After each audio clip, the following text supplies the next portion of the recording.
السلام علیکم ورحمۃ اللہ وبرکاتہ۔ بسم اللہ الرحمن الرحیم۔ 23ویں روزے کے مشکل کشا وظائف۔ رمضان المبارک کا تیسرا عشرہ ہمارے سامنے ہے۔ اس عشرے میں ہم نے اس بات کی بھرپور کوشش کرنی ہے کہ پچھلے 2 عشروں میں جو ہم سے کوتاہیاں یا کمی رہ گئی ان کا ازالہ ہو سکے، اور اپنی زندگی کی ترتیب کو اس بات پر پابند کرنا ہے کہ آج کے بعد کوئی ایسا عمل ہم سے نہ ہو کہ ہمارا کریم رب ہم سے ناراض ہو جائے اور اس کی ناراضگی کی وجہ سے ہمارا ٹھکانہ جہنم بن جائے۔ درج ذیل اعمال رحمت الہی کے حصول اور مشکلات کے حل کے لیے اکثیر ہیں۔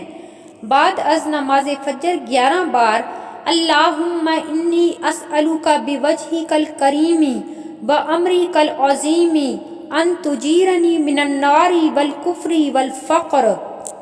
بعد از نماز ظہر 7 بار اللہم انی اسألک بنعمتک السابغۃ علی وبلائک الحسن الذی ابتلیتنی بہ وفضلک العظیم الذی افضلت علی ان تدخلنی الجنۃ بمنک وفضلک ورحمتک۔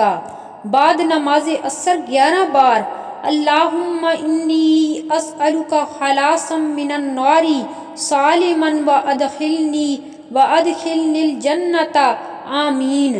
بعد نماز مغرب 11 بار سبحانک اللہم۔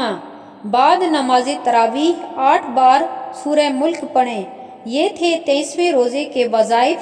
ویڈیو پسند آئے تو اسے لائک کیجئے، شیئر کیجئے اور میرے چینل کو سبسکرائب کیجئے۔ جزاک اللہ۔ السلام علیکم ورحمۃ اللہ وبرکاتہ۔